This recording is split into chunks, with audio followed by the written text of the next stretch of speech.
At a bustling train station in the heart of the city, there lived a beggar who barely scraped by each day.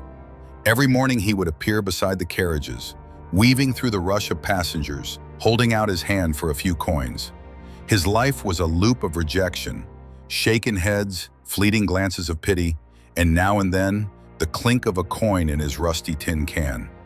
For him, life was nothing more than an endless cycle of waiting for someone, anyone, to care. One day, as he moved through the crowd, his eyes caught sight of a tall, well-dressed man in an elegant suit. Instinctively, hope sparked within him. This man must be wealthy, he thought. If I ask him, maybe he'll give me something generous. With that thought, he stepped forward, stretched out his hand, and asked for money, just as he always did. But the man didn't respond like the others. He didn't look away. Instead, he locked eyes with the beggar and asked a question that landed like a stone in still water. "You're always asking from others, but tell me, have you ever given anything to anyone?" The beggar was stunned. The question stripped away his routine, exposed something deeper. "Sir, I'm just a beggar," he said quietly. "I have nothing to give."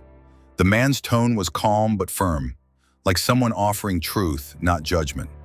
"If you have nothing to give, then you have no right to ask. I'm a businessman. I believe in give and take.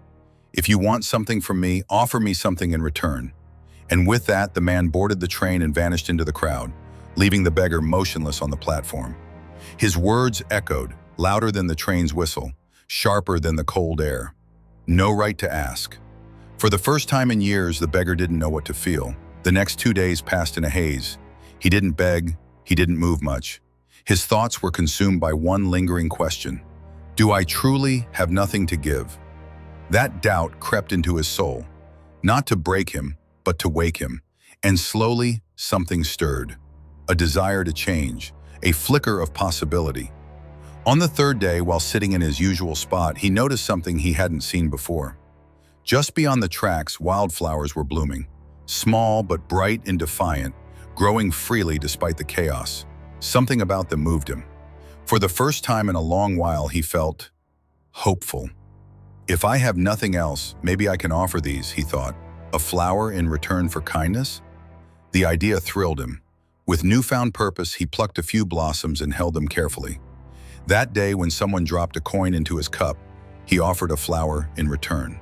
At first, people were confused, but then they smiled, real, gentle smiles. Something had shifted. From that moment on, the beggar began to change.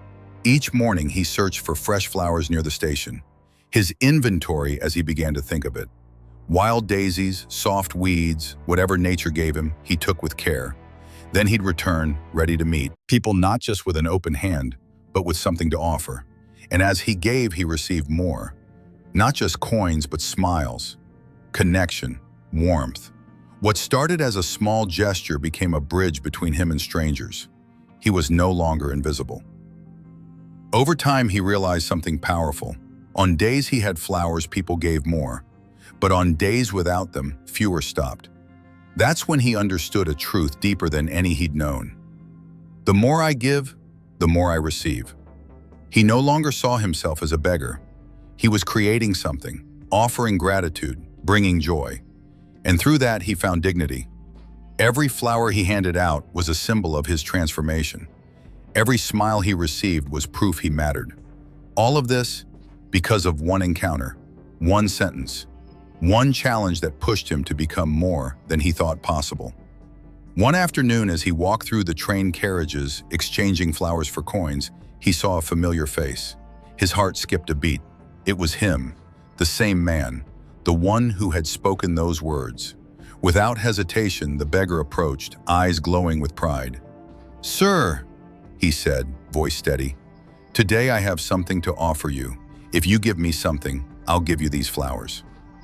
The man looked at him with recognition, then smiled. He pulled out his wallet and gave him a bill. In return, the beggar offered a bundle of fresh flowers, gathered with care, offered with dignity.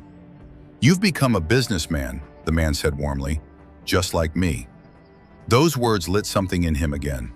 But this time, it wasn't confusion or shame. It was pride, pure, honest pride. His eyes welled with emotion, not because of the money, but because he had found purpose.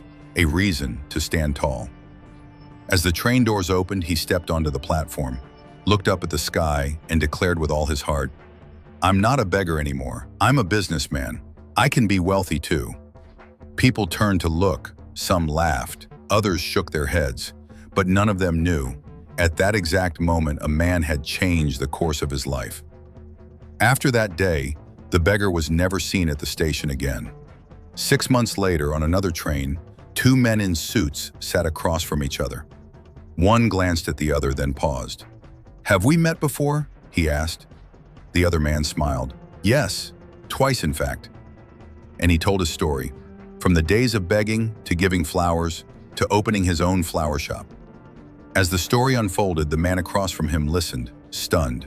He could hardly believe that the polished, confident man sitting in front of him was once the beggar he had spoken to at the station. With a warm smile, the former beggar said, "Your words changed my life. I stopped waiting for kindness to find me. I started giving, no matter how small, and I believed in myself." As the train pulled into the station, both men rose and stepped off together.